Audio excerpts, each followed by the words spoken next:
السلام علیکم ورحمۃ اللہ وبرکاتہ۔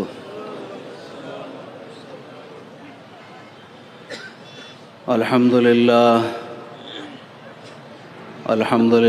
نحمده ونستعینه ونستغفره ونؤمن به ونتوکل علیہ ونعوذ باللہ من شرور انفسنا ومن سیئات اعمالنا ونعوذ باللہ من شرور انفسنا ومن سیئات اعمالنا من يهد الله فلا مضل له ومن يضلل فلا هادي له ونشهد أن لا إله إلا الله وحده لا شريك له ونشهد أن سيدنا ومولانا محمد وعلى آله وأصحابه أجمعين قال الله تبارك وتعالى في القرآن المجيد أعوذ بالله من الشيطان الرجيم بسم الله الرحمن الرحيم والعصر إن الإنسان لفي خسر إلا الذين آمنوا وعملوا الصالحات وتواصوا بالحق وتواصوا بالصبر وقال النبي صلى الله عليه وسلم طوبى لعبد جعله الله مفتاحا للخير ومغلاقا للشر أو كما قال عليه الصلاة والسلام صدق الله العظيم وصدق رسوله النبي الكريم ونحن على ذلك لمن الشاهدين والشاكرين والحمد لله رب العالمين اللهم صل على سيدنا شفيعنا مولانا محمد وعلى آل محمد وبارك وسلم رب اشرح لي صدري ويسر لي أمري واحلل عقدة من لساني يفقهوا قولي۔ میرے محترم بزرگوں اور دوستو، اللہ تبارک و تعالیٰ کا شکر اور ان کا احسان ہے کہ اللہ رب العالمین نے آج ہم لوگوں کو اپنے نام کو سننے کے لیے اپنے نبی جناب محمد الرسول اللہ صلی اللہ علیہ وسلم کی زندگی اور ان کی سیرت کو سمجھنے کے لیے اور جس محنت کو لے کر وہ دنیا میں آئے تھے اس کو اپنی زندگی کا حصہ بنانے کے لیے اللہ نے قبول کیا ہے۔ یہ اللہ کا بڑا احسان ہے۔ اللہ چاہتے تو ہم سب کو کسی گناہ پر بھی لگا سکتے تھے، اپنی نافرمانی پر بھی ہم سب کو لگا سکتے تھے کہ نہیں لگا سکتے تھے؟ اور خدا کا کرم یہ ہے، ان کا احسان یہ ہے کہ ہم جیسے کمزوروں کو اور ہم جیسے گناہگاروں کو اپنے نام کو سننے کے لیے جمع کیا ہے۔ اللہ تعالیٰ کے انگنت انعامات اس دنیا کے اندر ہیں کہ اللہ تعالیٰ نے اس دنیا کو دار الفنا بنایا ہے، دار البقا نہیں بنایا، اور یہ دار الجزا بھی نہیں ہے کہ یہاں بدلہ دیا جائے گا۔ یہاں کی ہر چیز کو فنا ہے۔ اس فانی دنیا کے اندر خدا کے انعامات بہت زیادہ ہیں، انگنت ہیں۔ اللہ خود کہتے ہیں کہ وَإِن تَعُدُّوا نِعْمَةَ اللَّهِ لَا تُحْصُوهَا،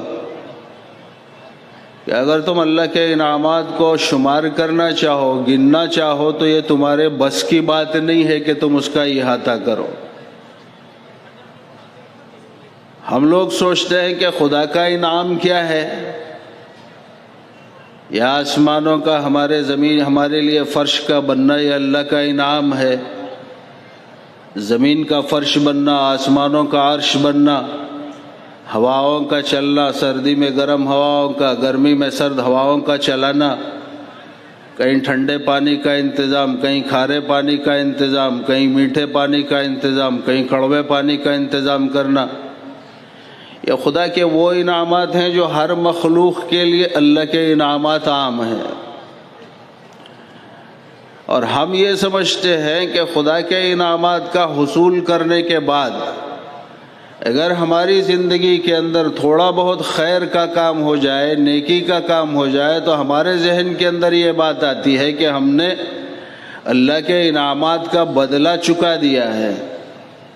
حضرت حسن بصری رحمۃ اللہ علیہ تابعین میں سے ہے۔ ان سے آگے کسی نے پوچھا کہ حضرت 40 سال سے میرا معمول ہے کہ میں عشاء کے وضو سے فجر کی نماز پڑھتا ہوں، اور صبح سے لے کر ہر روز روزہ رکھتا ہوں، یعنی قائم اللیل بھی ہوں، صائم الدہر بھی ہوں۔ آپ بتائیے کہ میں نے اللہ کا حق ادا کر دیا کہ نہیں کیا؟ کتابوں میں لکھا ہے کہ حضرت حسن بصری رحمۃ اللہ علیہ کی چیخ نکل گئی اور بے ہوش ہو گئے۔ بڑی دیر بعد میں ہوش آیا تو پوچھا کہ حضرت اس میں بے ہوش ہونے والی بات کیا ہے؟ کہا کہ ارے نادان، تو نے سوال ہی ایسے کیا ہے کہ تو اللہ کے انعامات کا حق ادا کیسے کر سکتا ہے؟ ایک سانس جو تیرے اندر جا رہی ہے، اس ایک سانس پہ 70 سجدہ شکر انسان پہ واجب ہو جاتے ہیں۔ ایک جو باہر آ رہی ہے اس کے اوپر 70 سجدے واجب ہو جاتے ہیں۔ اگر انسان شکر ادا کرنا چاہے تو سجدہ شکر اس پہ لازم ہو جاتے ہیں۔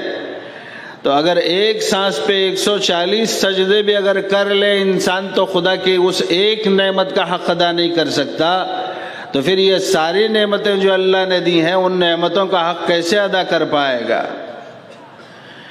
یہ آسمانوں کا بغیر ستونوں کے کھڑا کر دینا، یہ زمین کا بچھا دینا، زمین کے نیچے خزانوں کا چھپا دینا، یہ اللہ کے وہ انعامات ہیں جو ایمان والے کے لیے، غیر ایمان والے کے اور ساری مخلوقات کے لیے یکساں ہیں، مگر ایمان والے کے لیے اور اس امت کے لیے خاص نعمت جو اللہ کی طرف سے بتائی گئی اور دی گئی وہ یہ ہے کہ آقا مدنی محمد الرسول اللہ صلی اللہ علیہ وسلم نے ارشاد فرمایا کہ من یرید اللہ بہ خیرا یفقہہ فی الدین، کہ اللہ جس بندے کے ساتھ میں خیر کا اور بھلائی کا معاملہ کرنا چاہتے ہیں اس کو دین کی سمجھ دے دیتے ہیں۔ آج ساری دنیا کے اندر خیر کو ہم نے صرف یہ سمجھا کہ مال کا جمع ہونا خیر کی علامت ہے، عہدے کا مل جانا یہ خیر ہے، کوٹھے بنگلے کا مل جانا یہ اللہ کا انعام ہے۔ اللہ کے نبی نے کہا کہ کوٹھے بنگلے بھی ختم ہونے والے ہیں، مال بھی ختم ہونے والا ہے، ملک بھی ختم ہونے والا ہے۔ دنیا کے اندر بڑے بڑے بادشاہ آئے کہ جن کی سلطنت اور جن کی حکومت ساری زمین کے اوپر تھی، مگر اللہ کا فیصلہ آیا۔ وہ فیصلہ کیا ہے؟ وہ انسان کی زندگی کے اندر اور ہر مخلوق کے لیے اللہ کا یکساں فیصلہ ہے، وہ فیصلہ ہے موت کا فیصلہ۔ اللہ کا فیصلہ یہی ہے کہ کل نفس ذائقۃ الموت، کہ ہر جاندار کو موت کا مزہ چکھنا ہے۔ جب موت کے جھٹکے لگے اللہ نے بڑے بڑے بادشاہوں کی گردنوں کو توڑ دیا، اور موت کے جھٹکے لگے اللہ نے ان کی حکومتوں کو ختم کر دیا۔ 4 بڑے بادشاہوں کو اللہ نے دنیا میں بھیجا تھا۔ ایک بخت نصر تھا جس کی حکومت ساری زمین پہ تھی، ایک نمرود تھا کہ جو حضرت ابراہیم علیہ السلام کے زمانے میں اس کی حکومت تھی اور ساری زمین کے تختے پہ اسی کا راج تھا، اور پھر ایک حضرت ذوالقرنین تھے، سکندر ذوالقرنین، اللہ نے ان کو بھی حکومت دی تھی ساری زمین کی بادشاہت، اور ایک تھے حضرت سلیمان بن داؤد علیہ السلام۔ 4 بڑے بادشاہ جن کو اللہ نے حکومت دی تھی، اللہ تعالیٰ نے ان کو بھی موت کے گھاٹ اتار دیے۔ کسی کو ذلت کی موت دی اور کسی کو عزت کی موت دی۔ ذلت کی موت آئی کفر کی بنیادوں پہ، ذلت کی موت آئی انکار کی بنیاد پہ، ذلت کی موت آئی خدا کی نافرمانی کی بنیاد پہ، اور عزت والی موت آئی اللہ کے حکموں کو پورا کرنے کی بنیاد پہ۔ اور عزت کی زندگی جو ملی خدا کے حکموں کو پورا کرنے کی بنیاد پہ۔ ذلت کی موت کیسے دیتا ہے اللہ تعالیٰ؟ ذلت کی موت ایسے دیتا ہے کہ انسان کو مال بھی دیتا ہے، ملک بھی دیتا ہے، تخت بھی دیتا ہے، حکومت بھی دیتا ہے، اور ساری چیزیں دینے کے باوجود انسان کو اسی تخت پہ بٹھا کے اللہ ذلیل کر دیتا ہے. جیسے نمرود کو کیا کہ ساری دنیا کا بادشاہ ہے، ساری زمین پہ اس کی حکومت ہے. اللہ تعالیٰ نے کیسے ذلیل کیا کہ ایک لنگڑے مچھر کی بنیاد پہ اللہ نے اس کے سر پہ جوتیوں کی بارش برسا دی.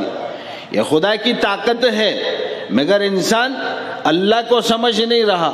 اور انسان کا سب سے بڑا بدنصیبی اور عالمیہ اس کا یہ ہے کہ جب مال ملتا ہے تو وہ اپنے آپ کو بادشاہ سمجھنے لگتا ہے، جب اللہ اس کو ملک دیتے ہیں تو وہ اپنے آپ کو سب سے بڑا خدا سمجھتا ہے.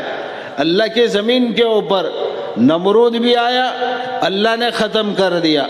فرعون آیا، اس نے کہا کہ مجھ سے بڑا بادشاہ کون ہے. پہلے تو بادشاہت کا اعلان کیا، پھر اس نے اپنے آپ کو رب ہونے کا دعویٰ کیا. وَفِرْعَوْنَ ذِي الْأَوْتَادِ الَّذِينَ طَغَوْا فِي الْبِلَادِ فَأَكْثَرُوا فِيهَا الْفَسَادَ فَصَبَّ عَلَيْهِمْ رَبُّكَ سَوْطَ عَذَابٍ.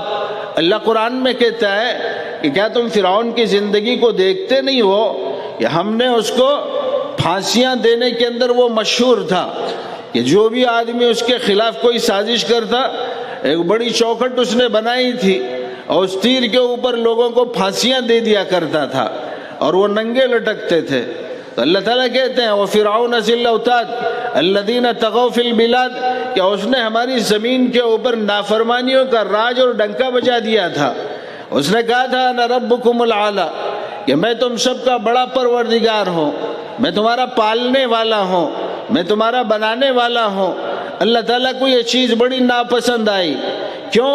خدا تعالیٰ ساری کائنات کے اندر ساری غلطیوں کو معاف کر سکتے ہیں، مگر ایک غلطی ایسی ہے کہ جس کو اللہ معاف نہیں کرتے. وہ غلطی ہے شرک کی، وہ غلطی ہے خدا کی ذات میں شرکت کرنا، وہ گناہ ہے اللہ کی صفات میں کسی کو شریک ٹھہرانا. جب بندہ خدا کی زمین پہ چلتے ہوئے، خدا کے انعامات کا استعمال کرتے ہوئے، اللہ کے آسمانوں کا استعمال کرتے ہوئے، اللہ کے نعمتوں کو کھاتے ہوئے، کہ ہوائیں اس کی ہیں، پانی اس کا ہے، زمین اس کا ہے، خزانے اس کے ہیں، اور اللہ کے پورے روٹی روزی کو کھانے کے باوجود جب بندہ اللہ کی ذات میں شریک ٹھہراتا ہے تو خدا کو بڑا غصہ آتا ہے. تو اسی لیے ہر زمانے کے اندر اللہ نے توحید کا پیغام دیا. آدم علیہ السلام کو بھیجا زمین پہ، اور زمین پہ بھیجنے کے بعد میں ان کو بھی توحید کا پیغام دے کے بھیجا. لا الہ الا اللہ، بولو بھائی لا الہ الا اللہ. اللہ ایک ہے، اللہ ہی معبود ہے، اللہ ہی مسجود ہے، اللہ ہی مقصود ہے، اللہ ہی زندگی کا کارساز ہے. اور لا الہ الا اللہ ایسی عجیب کلمے کو اللہ نے دنیا میں دے کے بھیجا اور کہا کہ آدم اپنے بچوں کے اندر، اپنی اولاد کے اندر اس توحید کے درس کو دینا کہ اگر میرا بندہ تمہاری اولاد کے اندر پیدا ہونے والے مجھ کو ایک مانے گا، ایک جانے گا، میرے ایک ہونے پہ یقین کرے گا، میرے عزت کی قسم میں ہر زمانے کے اندر، ہر حال کے اندر اس کو کامیاب کر کے دکھاؤں گا. نوح علیہ السلام آئے، ان کو بھی کلمہ دیا لا الہ الا اللہ نوح نجی اللہ. اللہ کا پیغام صاف تھا ہر زمانے کے اندر کہ اللہ ایک ہے، اللہ کے علاوہ کوئی دوسرا نہیں ہے. ابراہیم علیہ السلام آئے، ان کو بھی دیا گیا لا الہ الا اللہ. ابراہیم خلیل اللہ، ان کو بھی کلمہ دیا. حضرت موسیٰ علیہ السلام، حضرت عیسیٰ علیہ السلام، آقا مدنی محمد الرسول اللہ صلی اللہ علیہ وسلم کا زمانہ آیا تو سارے کلمے جتنے تھے، کلمے کے پہلے ٹکڑے کو تو باقی رکھا، دوسرے ٹکڑوں کو منسوخ کر دیا اور ایک ٹکڑا اس کے ساتھ میں جوڑا محمد الرسول اللہ صلی اللہ علیہ وسلم کہ اللہ ایک ہے، اللہ کے علاوہ کوئی دوسرا نہیں ہے، اللہ ہی معبود برحق ہے، اللہ ہی مسجود ہے، اللہ احد ہے، اللہ صمد ہے، وہ بے نیاز ہے، وہ سمیع ہے، سننے والا ہے، وہ بصیر ہے، دیکھنے والا ہے، وہ علیم بذات الصدور، دل کے راز کو جاننے والا ہے، وہ خبیر بما تعملون، وہ ہر عمل کو جاننے والا ہے، وہ ازلی ہے، کب سے ہے کسی کو معلوم نہیں، وہ ابدی ہے، ہمیشہ رہنے والا ہے۔ یہ آسمان اسی کا غلام ہے جس کو ہم دیکھ رہے ہیں۔ آسمانوں کے اندر جو سورج نکلتا ہے یہ اسی کی مخلوق ہے جو دن کو روشن کرتا ہے۔ رات کے اندر جو چاند نکلتا ہے یہ اسی کا غلام ہے جو چاندنی کی شکل میں نمودار ہوتا ہے۔ اور تارے اور ستارے جو نکلتے ہیں، اللہ کہتے ہیں اِنَّا زَيَّنَّا السَّمَاءَ الدُّنْيَا بِزِينَةٍ الْكَوَاكِبِ، انسانوں ہم نے آسمان دنیا کو ستاروں سے روشن کیا۔ یہ روشنی ایک طرف، مگر اللہ مسافروں کے لیے راستہ تلاش کرنے کا اس کو ذریعہ بناتے ہیں، یہ بھی اسی کے غلام ہیں۔ نکلنے والا سورج بڑا ہے کہ جس کے نکلنے کی وجہ سے دنیا روشن ہو جاتی ہے، مگر وہ خدا نہیں ہے۔ رات کی تاریکی کی چادر آتی ہے اور سورج ڈوب جاتا ہے، چاند خدا نہیں ہے۔ اتنی بڑی مخلوق کو بھی اللہ نے اجازت نہیں دی کہ وہ اپنی منمانی کی زندگی گزاریں۔ لَلشَّمْسُ يَنبَغِي لَهَا أَن تُدْرِكَ الْقَمَرَ وَلَا اللَّيْلُ سَابِقُ النَّهَارِ، کہ سورج کو یہ اجازت نہیں ہے اور اس کے اندر یہ طاقت نہیں ہے کہ رات کے اندھیرے سے پہلے غروب ہو جائے، اور رات کی چاندنی کو یہ اختیار نہیں ہے کہ سورج سے پہلے آ جائے۔ کل فی فلک یسبحون، سارے کے سارے ہمارے حکم کے تابعدار ہیں۔ کیسے تابعدار ہیں؟ کہ زمین پہ ہر گرنے والا پتا خدا کے حکم کا تابعدار ہے، زمین کا ہر ذرہ اللہ کے حکم کا تابعدار ہے، بارش کا ہر قطرہ خدا کے حکم کا تابعدار ہے۔ آسمان کے اوپر ہم دیکھتے ہیں برسات جب آتی ہے کروڑوں کھربوں اربوں قطرے زمین پہ گرتے ہیں۔ آپ نے ایک قطرے کو دوسرے سے ملتے ہوئے نہیں دیکھا ہوگا۔ اللہ کا حکم جہاں ہوتا ہے وہ قطرہ زمین کے اسی حصے پہ گرتا ہے۔ اللہ کے حکم کے خلاف کوئی ذرہ حرکت نہیں کر سکتا، اور خدا کے حکم کے خلاف کوئی چیز اللہ کو ٹھکرا کر آگے نہیں بڑھ سکتی۔ اللہ کہتے ہیں کہ میرے بندے تیرے لیے میں نے ساری کائنات کو بنایا، آسمانوں کو بھی، زمین کو بھی، چاند کو بھی، سورج کو بھی، ستاروں کو بھی، سیاروں کو بھی، سمندروں کو بھی، پہاڑوں کو بھی، اور پھر زمین کے اندر کے خزانوں کو بھی، اور پھر اس زمین کے اندر جتنے جمادات ہیں اور جتنے نباتات ہیں ان سب کو میں نے تیرے لیے بنا دیا۔ میں نے تجھے حکم دیا کہ زمین کے خزانوں کو اگر لینا چاہتا ہے تو زمین کے اندر بیج کو ڈال دے۔ کوئی عقل مند انسان اپنی غذا کو حاصل کرنے کے لیے زمین میں بیج کیسے ڈال سکتا ہے؟ زمین کے اندر بیج ڈالے گا تو زمین اس بیج کو کھا جائے گی۔ عقل اس بات کو تسلیم نہیں کرتی، مگر اللہ اپنی قدرت کو دکھاتے ہیں کہ نادان انسان، کرنا تیرا کام ہے، اس کی حفاظت کرنا ہمارا کام ہے۔ کون سی طاقت ہے جو زمین کے اناج کو اور دانوں کو زمین کے کیڑوں سے بچا کر کومپل کی شکل میں زمین کے سینے کو چیر کے باہر نکالنے والی؟ وہ دنیا کی کوئی طاقت نہیں نکال سکتی۔ وہ نکالنے والا ایک اکیلا اللہ ہے۔ وہ اللہ اس دانے کو کومپل کی شکل میں نکالتا ہے، دھوپ سے بچاتا ہے، تیز اور تند ہواؤں سے بچاتا ہے، اور بچانے کے بعد اس کو ایک تنا اور درخت بناتا ہے، اور اس درخت کے اندر میووں کو لگاتا ہے۔ جب میوے بن جاتے ہیں اللہ کہتا ہے کہ میرے بندو اب تم اس میوے کا استعمال کرو۔ کون سی طاقت ہے جو ایک دانے کو درخت کا پودا بنانے والی؟ وہ ہے لا الہ الا اللہ، ایک اکیلا اللہ اللہ ہے جو ایک دانے کو ایک درخت کی شکل دے رہا ہے اور اس ایک دانے کی بنیاد پہ سینکڑوں پھل اس سے نکال رہا ہے، پھر وہ اللہ علیم بھی ہے۔ ہم سمجھتے ہیں دنیا کے اندر ہم جیسے زندگی گزاریں گے وہ زندگی ہم اپنی مرضی سے گزار لیں گے، اس کو دیکھنے والا کوئی نہیں ہے اور ہم کو دیکھنے والا کوئی نہیں ہے۔ اللہ کہتے ہیں نادان انسان ہم کتنے علیم ہیں، کتنے جاننے والے ہیں، کتنے خبیر ہیں، کتنی خبر رکھنے والے ہیں، تجھے اس کا اندازہ نہیں ہے۔ ہم جانتے ہیں ایک دانہ جو زمین میں تو نے بویا تھا اس کو ہم نے درخت بنایا، ہم جانتے ہیں کہ وہ درخت کتنے دنوں میں اگے گا، ہم جانتے ہیں اس درخت پہ کتنی ڈال ہوں گی، ہم جانتے ہیں کہ اس ڈال کے اندر کتنے پتے لگیں گے،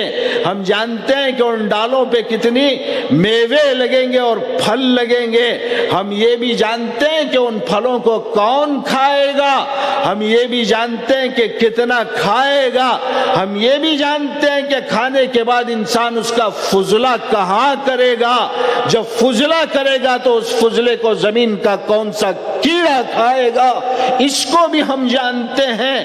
وہ اللہ اتنے علیم ہے، وہ اللہ ان سب کو جاننے کے باوجود بندے سے پوچھتے ہیں کیا تجھے علم نہیں ہے، کیا تو جانتا نہیں میری طاقت کو؟ جب ہم یہ سب کچھ جانتے ہیں تو کیا تیرے اعمال کو ہم نہیں جانتے؟ تیرے رات کے اندھیرے میں شراب خانے کی طرف چلنے کو ہم نہیں دیکھتے؟ تیرے زنا کے اڈے پہ جانے کو ہم نہیں دیکھتے؟ یہ اللہ سب کچھ دیکھتے ہیں، مگر بندے کو انہوں نے ڈھیل دے رکھی ہے۔ اس کی طاقت کتنی ہے؟ وہ طاقت والا اللہ، قدرت والا اللہ، ساری کائنات کو بنانے والا اللہ، بیماری کے نقشے میں صحت کو دینے والا، صحت کے نقشے میں بیماری کو دینے والا، تولج اللیل فی النہار کہ دن سے رات کو نکالنے والا، وتولج النہار فی اللیل رات کے اندھیرے سے دن کو نکالنے والا، تخرج الحی من المیت مردے سے زندہ کو، وتخرج المیت من الحی زندے سے مردہ کو نکالنے والا ایک اکیلا اللہ ہے۔ وہ طاقت والا اللہ انسان سے کہتا ہے کہ نادان انسان، زمین پہ میں نے تجھے بھیجا ہے، تو اپنی مرضی سے گیا نہیں ہے، میرے ہواؤں کا استعمال کر رہا ہے، میرے پانی کا استعمال کر رہا ہے اور میری زمین پہ اپنی منمانی زندگی کو گزارتے ہوئے فساد برپا کر رہا ہے۔ کبھی تو اپنے اصل کی طرف نظر تو کر کے دیکھ کہ تجھے میری طاقت سمجھ میں آئے گی کہ تیری بنیاد کیسے ہوئی۔ تو ایک گندے پانی کا خطرہ تھا، میں نے تیرے باپ کے صلب کے اندر سے نکال کے ریڑھ کی ہڈی سے تیرے ماں کے رحم میں داخل کیا۔ اتنا گندا پانی باہر نکل جائے تو غسل واجب، اندر رہے تو انسان کو بے چین کر دے۔ ایسے گندے پانی کے خطرے کو، ایک خطرے کو میں نے تیری ماں کے پیٹ میں داخل کیا۔ اب میری طاقت کو تو دیکھ کہ اس گندے خطرے پانی کے خطرے کو میں نے خون کا لوتھڑا بنایا، اس خون کے لوتھڑے کو پھر میں نے مضغہ ڈلہ جسے کہتے ہیں اس کے اندر میں نے تبدیل کیا۔ گندے پانی کا خطرہ، خون کا لوتھڑا، مضغہ، اس مضغے کے اندر اللہ اپنے قدرت کو ظاہر کرتے ہیں کہ انسان کے اندر اس مضغے کے اندر ہڈیوں کا نظام بنایا۔ کیسے ہڈیاں؟ کہ 360 جوڑ بنائے، ہاتھ کی ہڈی بنائی، پیر کی ہڈی بنائی، سر کی ہڈی بنائی، پسلی کی ہڈی بنائی، ایک ہاتھ کو بنایا، اس کے اندر 3 جوڑ لگائے، مہنڈے کا، کوہنی کا، پہنچے کا، پھر پنجہ بنایا، پنجے میں 5 انگلیاں، ہر انگلی میں 3 جوڑ۔ خدا اگر ہاتھ کے اندر کوہنی والی ہڈی کو اور جوڑ کو ختم کر دیتے، انسان کا ہاتھ مڑتا نہیں، تو نتیجے کے اندر بندہ غذا کیسے کھاتا؟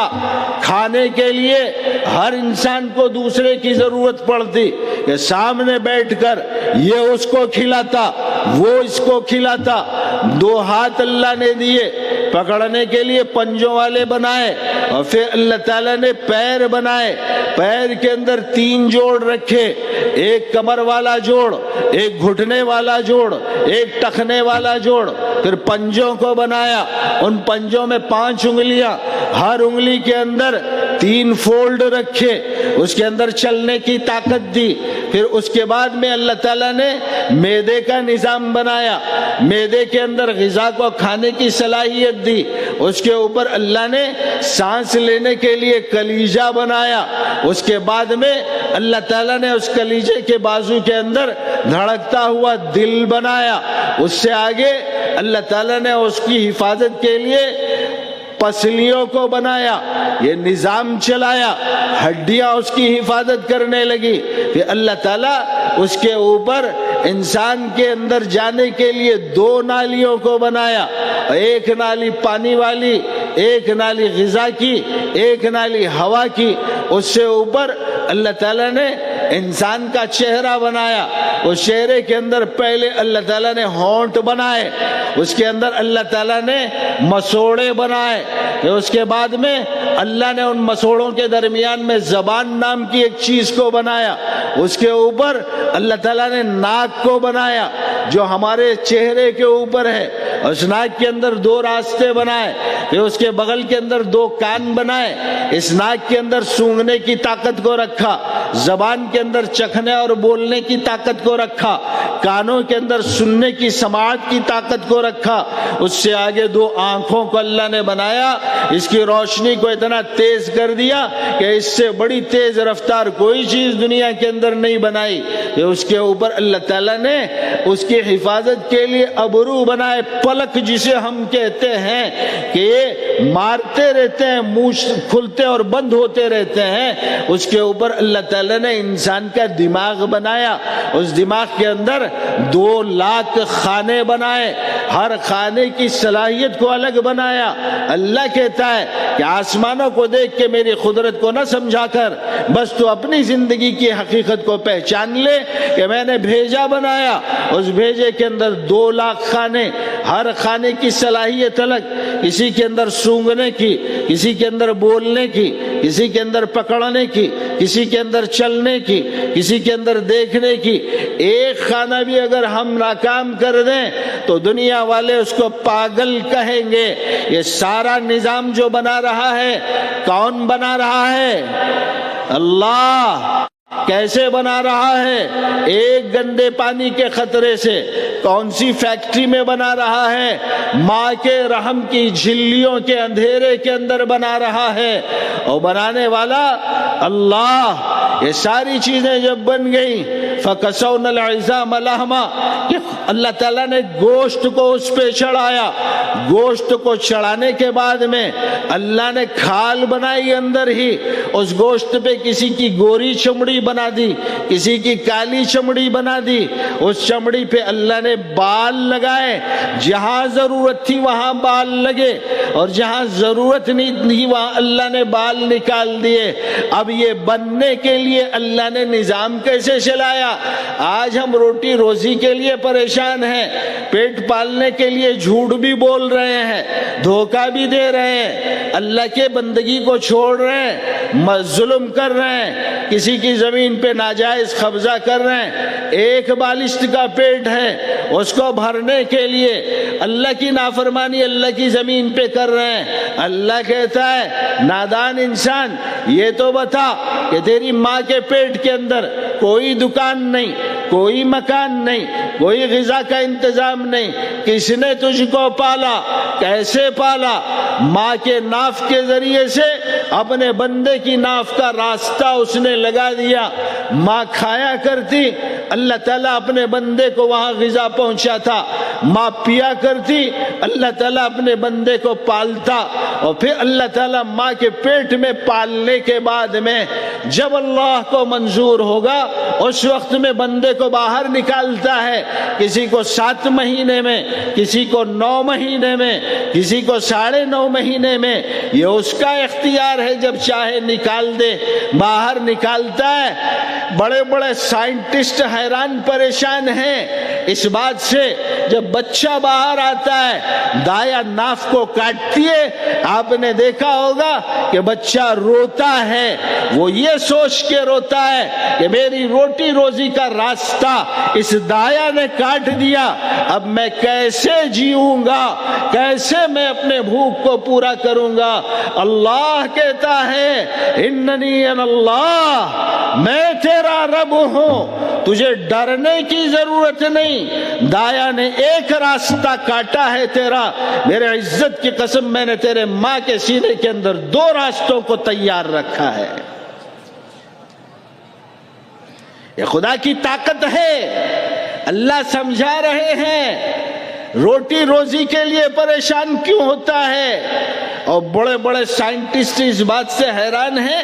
آپ نے دیکھا ہوگا دواخانوں میں جب بچہ پیدا ہوتا ہے روتا نہیں تو ڈاکٹر اس کو مارتے ہیں رونے کے لیے، کوئی اس کو نوچتا ہے تاکہ بچہ روئے۔ یہ وجہ کیا ہے؟ میرا اللہ کتنی طاقت والا ہے، وہ کتنی قدرت والا ہے، جب تک بچے کی آواز ماں کے کانوں میں نہیں پڑتی اس وقت تک اس کے سینے کے اندر جو دودھ کا ذخیرہ ہوتا ہے اللہ اس کو جاری نہیں کرتے۔ یہ اللہ کی طاقت ہے، یہ اللہ کی قدرت ہے۔ اللہ تعالیٰ انسان سے کہتے ہیں کہ نادان اپنی اصل کو دیکھ کہ میں نے تجھے کہاں پالا۔ پھر آگے اللہ کا نظام دیکھو کہ ماں کے سینے سے دودھ پیتا ہے، اور اللہ تعالیٰ پیدا ہونے والے بچے کو دانت نہیں دیتے۔ اگر ماں کے پیٹ میں دانت دیتے تو پھر وہ دانتوں سے ماں کے سینے کو چباتا، جس کی وجہ سے ماں اس کو دودھ پلانا چھوڑ دیتی۔ 2-2.5 سال مدت رضاعت ہے۔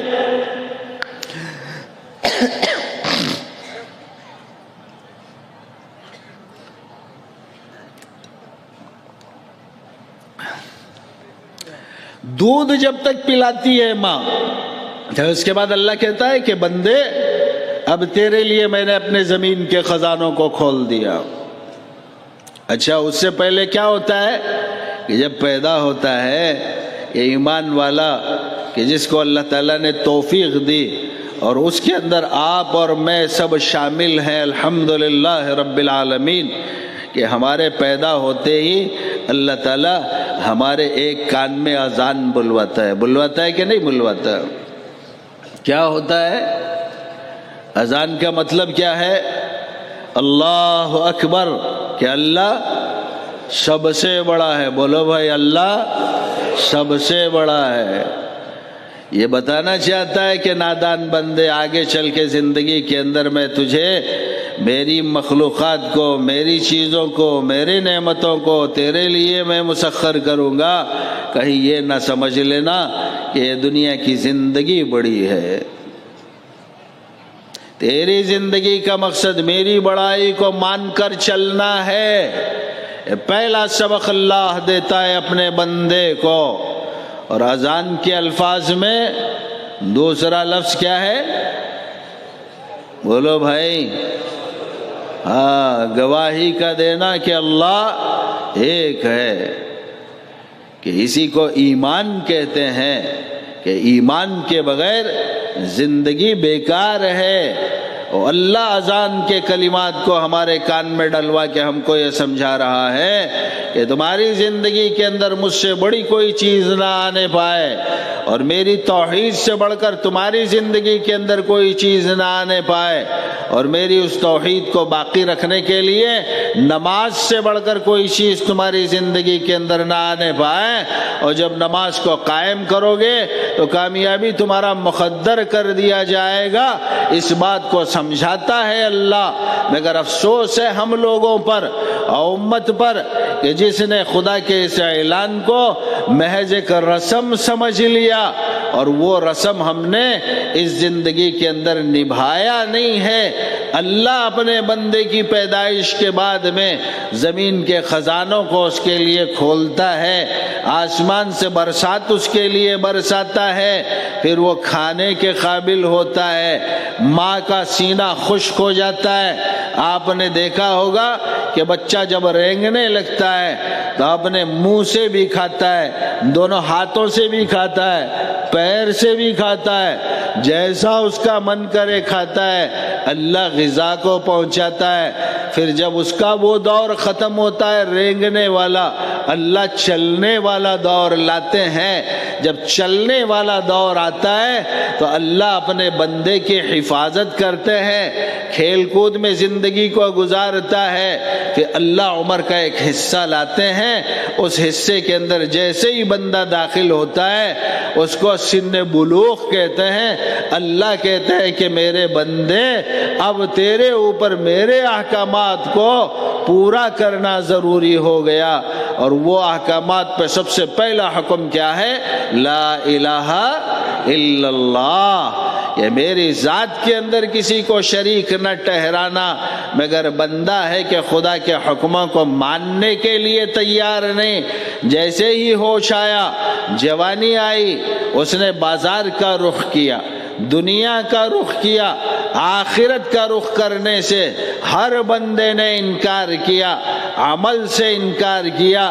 بازار کا رخ اس بنیاد پہ کیا کہ مال کو کمایا جائے۔ اب مال کیسے کماتا ہے؟ جھوٹ بول کر کماتا ہے، دھوکہ دے کر کماتا ہے۔ جھوٹ جب بندہ بولتا ہے، اللہ کہتے ہیں میرے بندے میرے دوسرے بندے کو دھوکہ نہ دے۔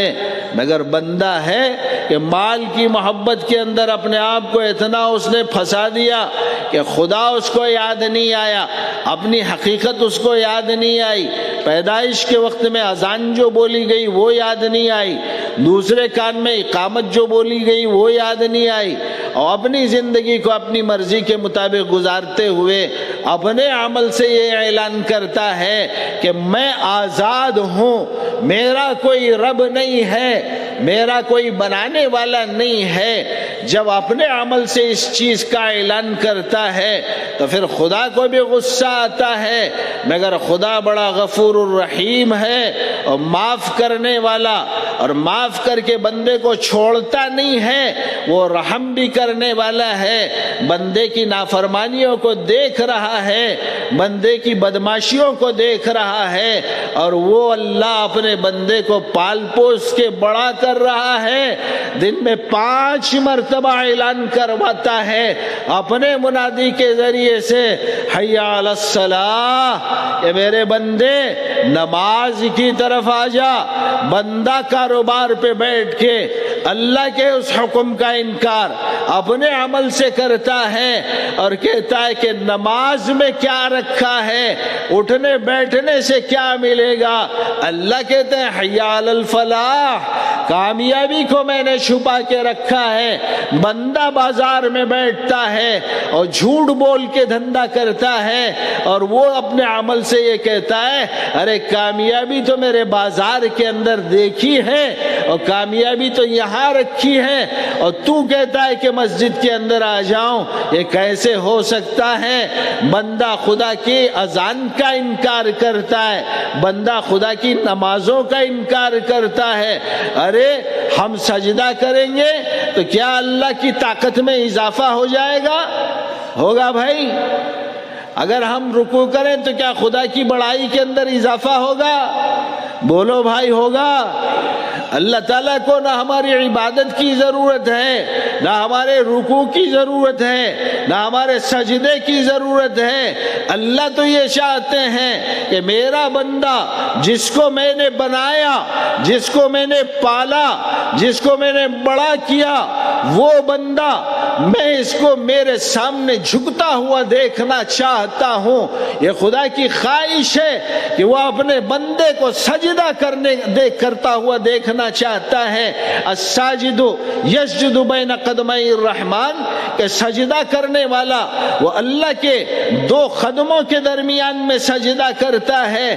اللہ کہتا ہے کہ میرے بندے تو نماز کو نہیں آتا، مگر میرے عزت کی قسم میں تیرا انتظار کر رہا ہوں، جب تو آتا ہے میں اپنی رحمت کی چادر کو پھیلا کے کھڑے ہو جاتا ہوں.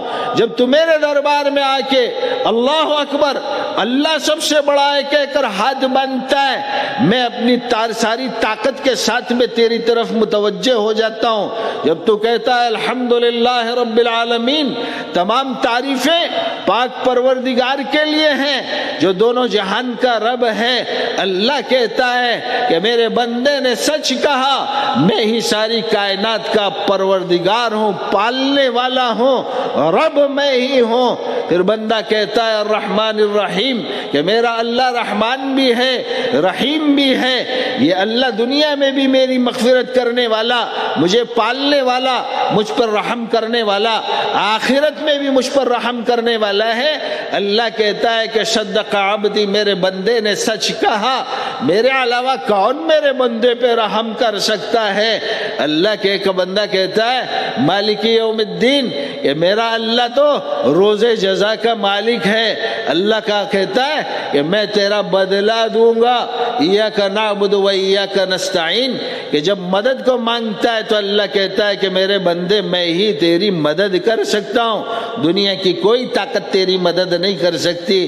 اللہ جب اپنے بندے سے بات کرنے کے لیے نماز جیسی چیز کو بنایا تو بندے نے عمل سے اس کا انکار کر دیا. اللہ انتظار کرتے کرتے دوسری نماز میں اس کا انتظار کرتا ہے، یہ وقت بھی بندہ گزار دیتا ہے. پھر اللہ انتظار تیسری نماز میں کرتا ہے. روزانہ 5 وقت بندے کا انتظار کرتا ہے. جو بندہ آ گیا اللہ اس کو اپنی رحمت کی چادر میں ڈھانک لیتا ہے. جس بندے نے آنے سے انکار کر دیا اللہ تعالیٰ اس کا انتظار دوسرے دن کرتا ہے. یہ خدا اپنے بندوں پہ بڑا رحیم ہے، بڑا کریم ہے. وہ اللہ زندگی کے 60 سال 70 سال تک اپنے بندے کا انتظار کرتا ہے اور بندے کی زبان سے سننا چاہتا ہے کہ میرے اللہ میں نے بڑے پاپ کیے ہیں تو مجھے معاف فرما. تو اللہ کہتا ہے میرے عزت کی قسم موت سے پہلے توبہ کر لے، تیرے سارے گناہوں کو میں معاف کر دوں گا. کون ہے جو اللہ کو اللہ سمجھ رہا ہے؟ کون ہے جو اللہ کی بڑائی کا اقرار کر رہا ہے؟ وہ اللہ اپنے بندے سے پوچھتا ہے یا ایھا الانسان ما غرک بربک الکریم. نادان انسان بتا تو صحیح کہ تیرے کریم رب سے تجھے دنیا کی کس چیز نے بہکاوے میں ڈال دیا.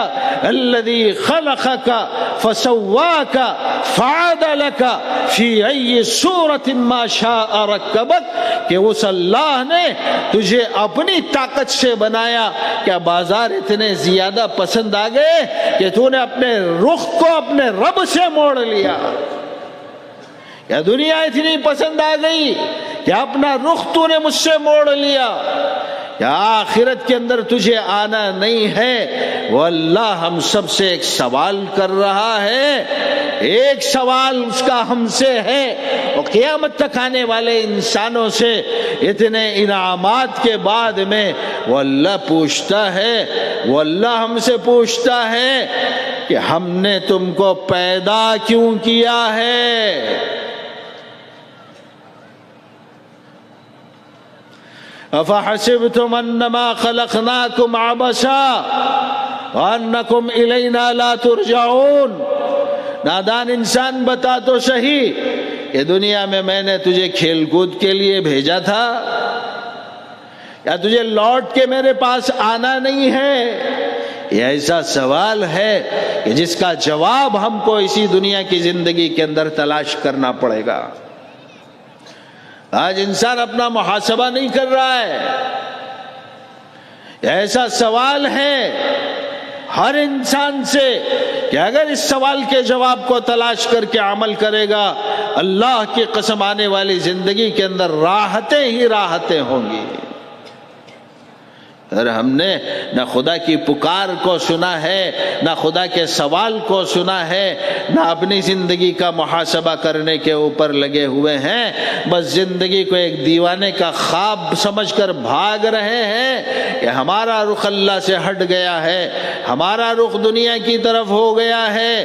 وہ اللہ کہتے ہیں نادان بندے، جب میں بنا سکتا ہوں تو بگاڑ بھی سکتا ہوں، جب میں بنا سکتا ہوں تو اجاڑ بھی سکتا ہوں، تجھ کو میں نے بنایا، اب تجھ کو ختم کیسے کروں گا؟ الذی خلق الموت والحیات لیبلوکم ایکم احسن عملا، وہ ذات ایسی ہے کہ جس نے موت کو بھی پیدا کیا، زندگی کو بھی دیا۔ کیوں؟ ہم دیکھنا چاہتے ہیں کہ تم میں عمل صالح کون کرتا ہے۔